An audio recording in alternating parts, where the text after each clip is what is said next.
ಹೆಸರು ಚಿದಾನಂದ್ ಅಂತ. ನಾನು ಕರ್ನಾಟಕದಿಂದ.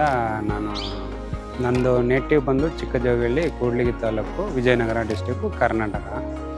ನಾನು ಈ ಧ್ಯಾನಕ್ಕೆ 2022 ಇಂದ ನಮ್ಮ ಗುರುಗಳಾದ ವಂಶಿ ಗುರುವರಿಂದ ಅವ್ರ ಬುಕ್ಕು ಒಂದು ಕರ್ಮಚಕ್ರ, ಕರ್ಮ is not A punishment, it is A education ಅಂತ ಅದೊಂದು ಬುಕ್ಕದಿಂದ ನಾನು ಪ್ರಭಾವಿತ ಆಗಿ 2022 ಇಂದ ನಾನು ಡ್ರಿಂಕ್ಸ್ ಮಾಡ್ತಿದ್ದೆ. ಆ ನಂತರ ಮತ್ತು ನಾನ್ ವೆಜ್ ಎಲ್ಲ ಯೂಸ್ ಮಾಡ್ತಾಯಿದ್ದೆ.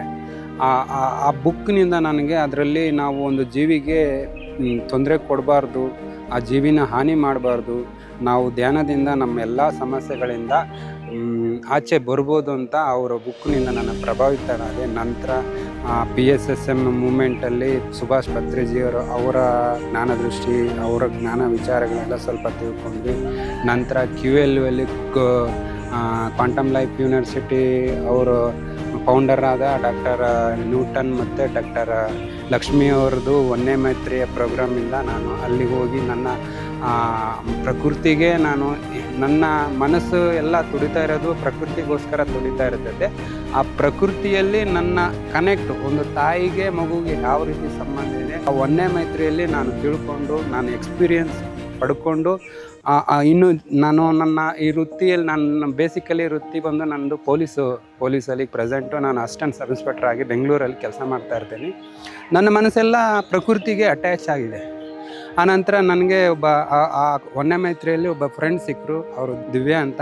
ಅವರು ಮತ್ತು ನಟರಾಜ್ ಅವರು ಒಂದು ಹೀಲಿಂಗ್ ಪ್ರೋಗ್ರಾಮ್, ಅಂದರೆ ನೇಚರ್ ಜೊತೆ ನಾವು ಯಾವ ರೀತಿ ಕನೆಕ್ಟ್ ಆಗಬೇಕು, ಧ್ಯಾನದಲ್ಲಿ ಯಾವ ರೀತಿ ಕನೆಕ್ಟ್ ಆಗಿ ನಾವು ಮನಸ್ಸನ್ನು ಮತ್ತು ಆ ಪ್ರಕೃತಿಗೆ ಯಾವ ರೀತಿ ಅಟ್ಯಾಚ್ ಆಗಬೇಕು, ಯಾವ ರೀತಿ ನಾವು ತಾಯಿ ಮಗುವಿನ ಸಂಬಂಧ ಆಗಿದೆ ಆ ರೀತಿ ನಾವು ಆ ಬಂಧ ಯಾವ ರೀತಿ ನಾವು ಪಡಿಬೋದು ಅಂತ ನಮ್ಮ ಇವರು ನಟರಾಜ್ ಅವರು, ನಮ್ಮ ಫ್ರೆಂಡ್ ನಟರಾಜ್ ಅವರು ಮತ್ತು ಮನೀಷಾ ಮೇಡಮ್ ಅವರವ್ರ ಮುಖಾಂತರ ನಾವು ಒಂದು 3 ಡೇಸು ದಾಂಡೇಲಿ ಪ್ರೋಗ್ರಾಮ್ ಹಾಕ್ಕೊಂಡು ಈ ಪ್ರಕೃತಿ ಜೊತೆ ನಾವು ಒಡನಾಟ ಪಡ್ಕೊಂಡ್ವಿ. ಟೈಮಲ್ಲಿ ಒಂದು ವಾಕಿಂಗ್ ಹೇಳ್ಕೊಟ್ರು, ಮೆಡಿಟೇಷನ್ ಥ್ರೂ ವಾಕಿಂಗ್.